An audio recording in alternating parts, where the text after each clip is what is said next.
Good morning, church. Yesterday we began looking at Luke chapter 6. And the primary teaching that I wanted us to begin to understand is that Jesus has a sequence of things that he teaches us in this. What's in Luke, it's called the Sermon on the Plain. In Matthew, it's the Sermon on the Mount. But it's very clear that this next sequence of things are teachings that Jesus had that he repeated, and likely repeated many, many times.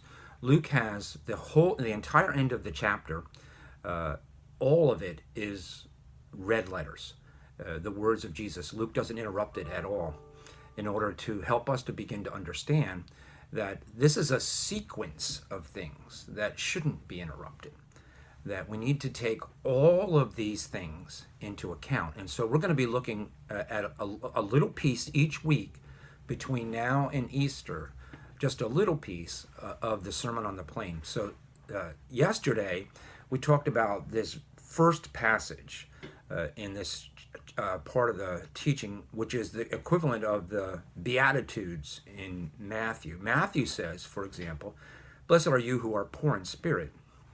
Luke says, "Blessed are you who are poor." And that's a big difference. And I'm pretty sure that Jesus probably said both of those things at some point in time.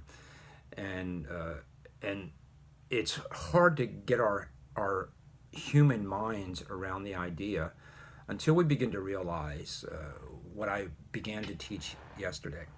When Jesus died on the cross, he earned the right to go into the deep places where our souls reside, and especially those places where our souls reside during difficult times. And I cut up a little card from a friend of ours named Kathy, a word of encouragement that she sent to me.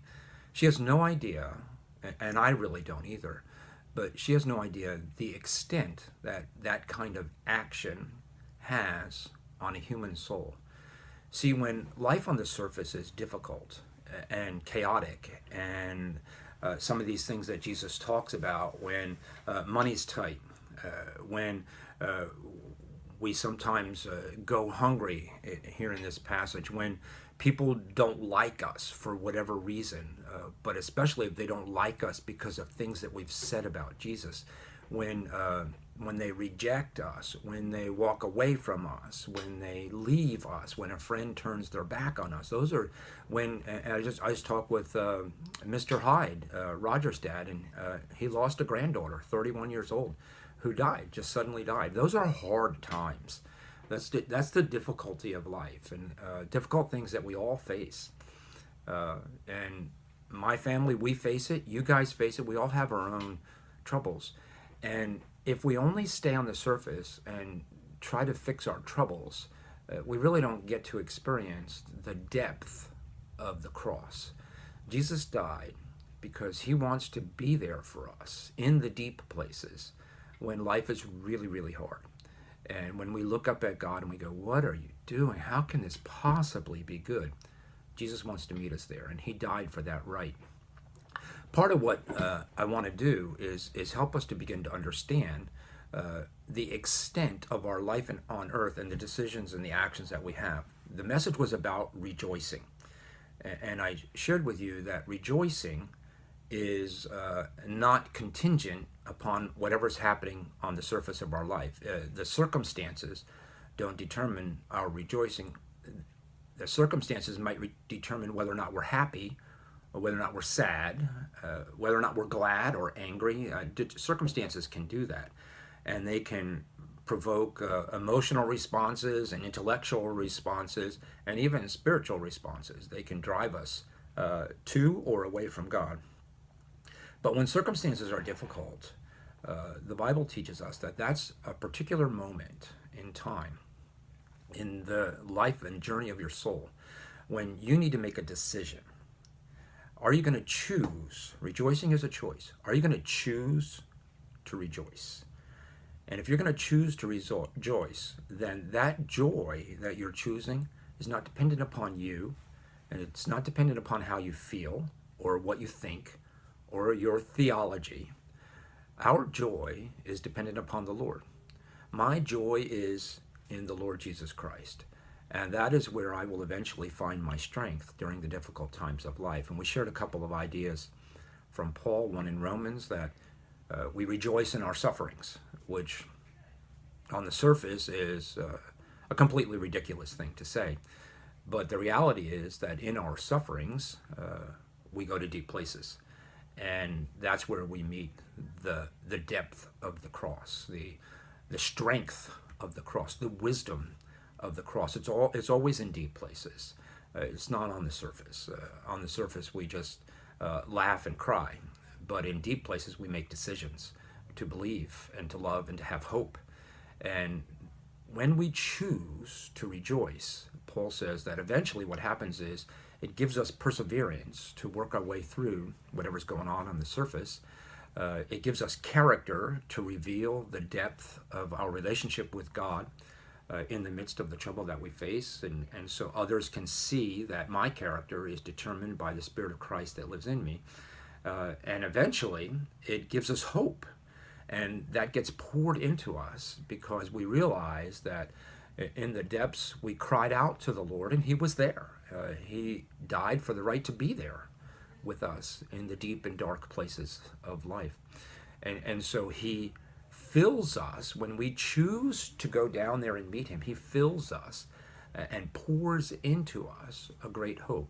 There's one more thing that happens, and we need to understand this. I gave an example of something that happened yesterday morning, just a spontaneous thing. It happens all the time in life. A little girl in our church named Penny, she saw me, literally ran over to me in the kitchen and gave me a hug. No reason other than that she's a little girl who loves to give her pastor a hug. Well, she hugs everybody. And she doesn't know it, and Kathy doesn't know it when Kathy sends me an encouragement card, and Herman doesn't know it when he is feeding the homeless, and Jamie doesn't know it when she's separating all of the different goodies for our pack-a-sack, and Sean doesn't know it when she's collecting all the goods for the Christmas boxes, and Kim doesn't know it when she's preparing all of these invitations for us for Easter, and Leslie doesn't know it when she's making preparations for the women's conference that's coming up in May. We sometimes don't know the depth of what we're doing, but I wanted to share with you that down in the deep places, when you encourage someone, as Kathy's been encouraging me, as some of you have been encouraging Brenda and I by sending us cards and notes of care and concern, you're encouraging us. On the surface, it's nice to send a card. That's kind of cordial, and it's even generous. But in the depths, when a person is distraught and the circumstances are exceedingly difficult, we really don't understand the power of what we're doing in this life for one another. And so my choice to rejoice is predetermined by my choice to be involved in your life. If I choose to represent Jesus in your life, then the things that I'm giving to you get stirred up when life is chaotic and crazy. And they settle in the deep places around the rock of our salvation, the Lord Jesus Christ. And Jesus kind of gathers all of your encouragement for me and for Brenda. He gathers all that together so that when life on the surface is hard, I can now go into deep places and I can sense that people care for me. And when I close my eyes to pray and I'm distraught over the circumstances of today, my image that I see Penny hugging me. I see Kathy writing a card of encouragement to me. I see people giving Brenda a gift card so that she can go out to Smoky Bones and get lunch. I see people who care. And we sometimes fail to realize that our caring, what we do today, is permanently held by Jesus. He holds it for me. When you care for me, He holds it for me. And I may not say thank you right away. A homeless man may not say thank you to Herman or Roger or any of the men or women who help. They may even seem unappreciative at the moment that we're trying to do something and engage them. But in the end, we know we who are Christians, we know that every act of kindness and encouragement that we perform on behalf of another human being, Jesus holds those things for a time when that person is desperate and chooses to go to deep places. And Jesus can then encourage us in our walk. And that's we're going to start talking a little bit more about that in the weeks that come, how important it is for you and for me to be Jesus to other people, to step in between accusers and help them, to love our enemies, to not judge one another, but in fact to listen and care for each other, to help each other build a house that has a solid foundation. It's what we're called to be and do as a church, to offer Christ, the hope of the world, to a world that's basically sinking down into the depths. But that is not to cause despair, because in the depths, that's where the world will find Jesus. And so I want to encourage you in your own walk to believe and to trust, sing a song, say a prayer, go help another person. Thank you.